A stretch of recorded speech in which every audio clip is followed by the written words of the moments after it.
Last ഇട്ട video Thusharagiri ട്രിപ്പായിരുന്നല്ലോ, അതിൻ്റെ ഒരു തുടർച്ച തന്നെയാണ് കേട്ടത്.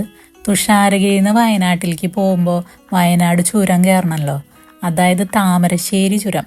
ഈ താമരശ്ശേരി ചുരം എന്ന് ആദ്യമായിട്ട് ഞാൻ കേൾക്കണത് വെള്ളാനകളുടെ നാട്ടിൽ പപ്പു പറയണതാണ്. ഹിറ്റായ ഡയലോഗ് അല്ലേ, നല്ല രസമല്ലേ ആ ഒരു സീൻ. പിന്നെ കൊല്ലങ്ങൾ കുറേ കഴിഞ്ഞിട്ടാണ് ആ ചുരം നേരിട്ട് കണ്ടത്. ഒരു 4-5 കൊല്ലം മുമ്പ് മസിനഗുഡി വഴി ഊട്ടി വൈറലാവണേറ്റ് മുമ്പ് വയനാട് വഴി ഊട്ടിക്ക് പോയപ്പോഴാണ് ആദ്യമായിട്ട് ഈ ചുരം കാണുന്നത്. അന്നെടുത്ത പിക്സാണ് കേട്ടോ അത്. ഇപ്രാവശ്യം അതിലേ പോരുമ്പോൾ പോലീസ് നിൽക്കുന്നുണ്ടായിരുന്നു. അപ്പോൾ അവിടെ നമ്മളെ പാർക്കിംഗ് ചെയ്യാൻ സമ്മതിക്കുന്നുണ്ടായിരുന്നില്ല. അപ്പോൾ ഞങ്ങൾ വണ്ടി നിർത്താണ്ട് ചുരം കയറി പോന്നു.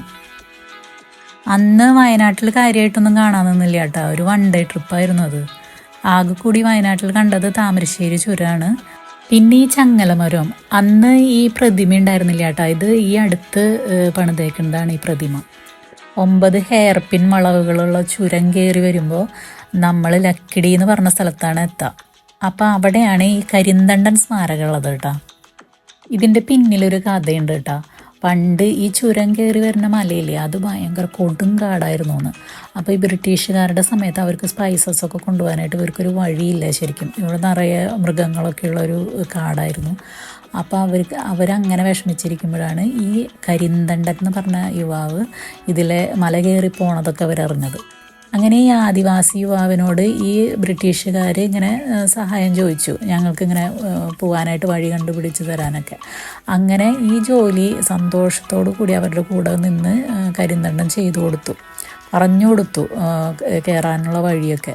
പക്ഷേ കാര്യം കണ്ടു കഴിഞ്ഞപ്പോൾ ഈ കരിന്തണ്ടനെ അവർ വെടിവെച്ച് കൊന്നു എന്നാണ് പറയണത്.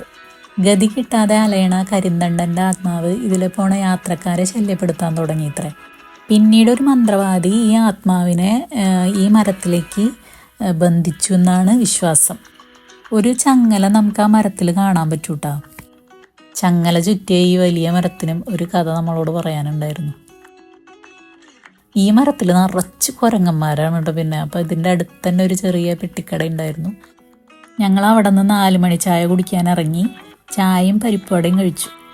പിന്നെയാണ് ഞങ്ങൾ ഇവിടെ നിന്ന് എന്ത് കാണാൻ പോവും, ഈ ടൈമിൽ എവിടെ പോയാൽ എന്ത് കാണാൻ പറ്റും എന്നൊക്കെ തീരുമാനിക്കുന്നത്. അപ്പോഴാണ് അങ്ങനെ അറിഞ്ഞത് എന്നൂർ എന്ന് പറഞ്ഞുള്ളൊരു സ്ഥലം, അത് ഈ ലക്കിടിയിലാണ്.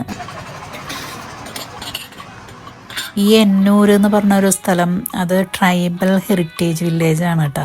അതവിടെ ഉണ്ടാക്കി വെച്ചിട്ടുള്ളതാണ്. ഇപ്പോൾ അടുത്തായിട്ടാന്ന് തോന്നുന്നുണ്ട് വയനാട്ടിൽ അത് സ്റ്റാർട്ട് ചെയ്തേക്കണത്. ഞങ്ങൾ അങ്ങോട്ട് വണ്ടി തിരിച്ചതാണ്. പക്ഷെ അവിടെ നിന്ന് തിരിച്ച് വരുന്ന വണ്ടിക്കാർ പറഞ്ഞു ഇനി അവിടേക്ക് പോകണ്ട, ടിക്കറ്റ് കഴിഞ്ഞു, ഇനി അങ്ങോട്ട് പ്രവേശനമില്ല അത്ര, 4:30 ശേഷമൊന്നും അങ്ങോട്ട് ആരെയും കടത്തില്ല. അങ്ങനെ ഞങ്ങൾ തിരിച്ച് പൂക്കോട് ലേക്ക് ജസ്റ്റ് ഒന്ന് കണ്ടു. അതെന്താണെന്ന് വെച്ചാൽ അവിടെയും നല്ല ക്യൂ ആണ്, ബോട്ടിങ്ങിന് പോകണമെങ്കിൽ ക്യൂ ഉണ്ട്. അങ്ങനെ അപ്പോൾ പിന്നെ അങ്ങനെ ടൈം കളയണ്ടെന്ന് വിചാരിച്ച് ഞങ്ങൾ അവിടെ നിന്ന് പതുക്കെ റൂമിലേക്ക് പോണേറ്റ് മുൻപ് അവിടെ അടുത്ത് ഒരു തേയിലത്തോട്ടം കണ്ടപ്പോൾ അങ്ങോട്ട് വണ്ടി തിരിച്ചു. കുറച്ച് നേരം അവിടെയൊക്കെ നടന്ന് അങ്ങനെ കാണാമെന്ന് വിചാരിച്ചു. ഇത് വൈത്തിരി ഭാഗത്തുള്ളൊരു തേയിലത്തോട്ടമാണ് കേട്ടോ.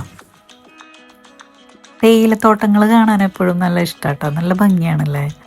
നല്ലൊരു സീനറി ഇവിടെ നിന്ന് കിട്ടും നമുക്ക് എവിടെയായാലും. മൂന്നാറിലാണ് കുറേയൊക്കെ കണ്ടിട്ടുള്ളത്, പിന്നെ ഊട്ടിക്ക് പോയപ്പോൾ കണ്ടിട്ടുണ്ട്. എവിടെയാണെങ്കിലും എനിക്ക് നല്ല ഇഷ്ടമുള്ളൊരു ലൊക്കേഷനാണ് തേയിലത്തോട്ടങ്ങൾ.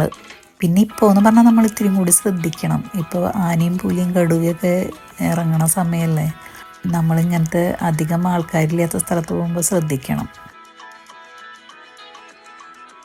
ഞാനിപ്പോഴാണ് ഓർക്കണൊരു ചെറിയൊരു പേടി തോന്നുന്നു ഓർക്കുമ്പോൾ. ഞങ്ങൾ വാൽപ്പാറ പോയപ്പോൾ ഇങ്ങനെ ഞാനും ചേട്ടനും കൂടി ഇങ്ങനെ ഈ തേയിലത്തോട്ടത്തിൻ്റെ ഉള്ളിൽ കൂടെ താഴേക്ക് ഇറങ്ങി പോയിട്ടുണ്ട്. അവിടെ ഒരു ചെറിയൊരു അങ്ങനെ വെള്ളം പോകുന്നൊരു സ്ഥലം, അരുവി, ചെറിയൊരു അരുവിയുടെ അടുത്തേക്ക്. പക്ഷേ ഇപ്പോൾ ഓർക്കുമ്പോൾ അതിൻ്റെ ഇടയിലൊക്കെ വല്ലതും ഇരുന്ന് അറിയുന്നില്ല, നമ്മൾ ചാടി പിടിച്ചിട്ടുണ്ടെങ്കിലേ. ഇതിൻ്റെ ഇടയിൽ പാമ്പുകൾ ഉണ്ടാവുമെന്ന് കേട്ടിട്ടുണ്ട്, അതായിരുന്നു ആദ്യം പേടി. ഇപ്പോൾ ആന, പുലി, കടുവ എല്ലാത്തിനും പേടിക്കണം. അതൊക്കെ മാറ്റി നിർത്തി നോക്കിയാൽ ഈ ഒരു ആംബിയൻസ് നല്ല ഭംഗിയാണ്, നന്നായി നമുക്ക് ആസ്വദിക്കാം, നല്ല പിക്സൊക്കെ എടുക്കാം ഇവിടെ. ഞങ്ങളിവിടെ എത്തിയപ്പോൾ ഒരു ഈവനിങ് ടൈം ആയ കാരണം നല്ലൊരു തണുപ്പും ഒക്കെ ആയി തുടങ്ങി. ഇതിലിപ്പോൾ ഒരു വഴി പോക്കാൻ ഞങ്ങളോട് പറഞ്ഞു അത് ഉള്ളിലേക്ക് പോകണ്ടാട്ടാ, ഇവിടെ ചിലപ്പോൾ കുറച്ചും കൂടി ഇരുട്ടാവുമ്പോൾ മൃഗങ്ങൾ ഇറങ്ങുമെന്ന്. ഞങ്ങളെ പേടിപ്പിച്ചതാണോന്നറിയില്ല. അങ്ങനെ കുറച്ച് നേരം കൂടി ഞങ്ങളിവിടെ നിന്ന് റൂമിലേക്ക് പോയി.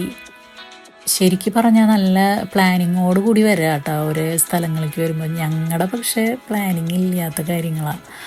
അപ്പോൾ ആദ്യം എങ്ങടെ പോകണ്ടേ അങ്ങനെയൊന്നും ഉണ്ടായിരുന്നില്ല. പിന്നെ വരുന്ന വഴിക്ക് തുഷാരഗിരിന്ന് കണ്ടപ്പോൾ അങ്ങനെ തുഷാരഗിരിയിൽ കയറി. അത് പക്ഷേ ഇഷ്ടമായിട്ടാ. പേരിനോടുള്ളൊരു ഇഷ്ടം പോലെ തന്നെ സ്ഥലവും ഇഷ്ടമായി. അങ്ങനെ നമുക്ക് ചില പേരിനോട് തോന്നുന്ന ഇഷ്ടം ഉണ്ടാവില്ല, ചില സ്ഥലപ്പേരിനോട് പ്രത്യേകത തോന്നും.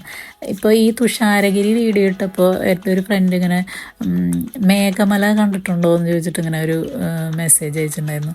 അപ്പോൾ മേഘമല ആ സ്ഥലപ്പേര് നല്ല രസമുണ്ടല്ലേ, മേഘമലൈ, എനിക്കിഷ്ടപ്പെട്ടു.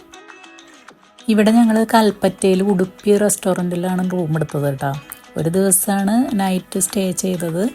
അപ്പോൾ ഞങ്ങളുടെ ഒരു ഫ്രണ്ട് ആണ് ഇവിടെ റൂമൊക്കെ ആക്കി തന്നത്. അപ്പോൾ ചോദിച്ചിട്ടുണ്ടായിരുന്നു നല്ല ആംബിയൻസോട് കൂടിയുള്ള റിസോർട്ട് വേണമെന്നൊക്കെ. അപ്പോൾ പിന്നെ ഞങ്ങൾ അത് വേണ്ടാന്നുള്ളതിൽ പറഞ്ഞേ. പക്ഷേ ഇനി വയനാടൊക്കെ വരുമ്പോൾ അങ്ങനെയൊക്കെ എടുക്കുന്നതാണ് കൂടുതൽ നല്ലത്. നല്ല ആംബിയൻസ് ഉള്ള ഏതെങ്കിലും റിസോർട്ടിലൊക്കെ എടുക്കുന്നത് അത് കൂടുതൽ നല്ല ഭംഗിയാവും, നല്ല ഭംഗിയുണ്ടാവും, നന്നായി നമുക്ക് ആസ്വദിക്കാനും ഒക്കെ പറ്റും. ഞങ്ങളിവിടെ ഇതുപോലെ 3 റൂമാണ് എടുത്തത്. അപ്പോൾ 3 റൂമിനും കൂടിയിട്ട് 5500 ആയത്. ഇവിടെ മുകളിൽ നിന്ന് നോക്കുമ്പോഴുള്ള വ്യൂ ആണ് കേട്ടത്. മെയിൻ റോഡ് തൊട്ട് ഫ്രണ്ടിൽ തന്നെയാണ്. സൈഡിൽ ഒരു മുസ്ലിം പള്ളിയൊക്കെ ഉണ്ടായിരുന്നു. അപ്പോൾ വയനാട്ടിലെ വിശേഷങ്ങൾ ഇനിയുണ്ട്, അത് അടുത്ത വീഡിയോസിലായിട്ട് കാണിക്കാം. അപ്പോൾ ഇന്നത്തെ വീഡിയോ ഞാനിവിടെ നിർത്താണ് കേട്ടോ. അപ്പോൾ അടുത്ത വീഡിയോയിൽ നമുക്ക് വീണ്ടും കാണാം. Okay, bye, thank U.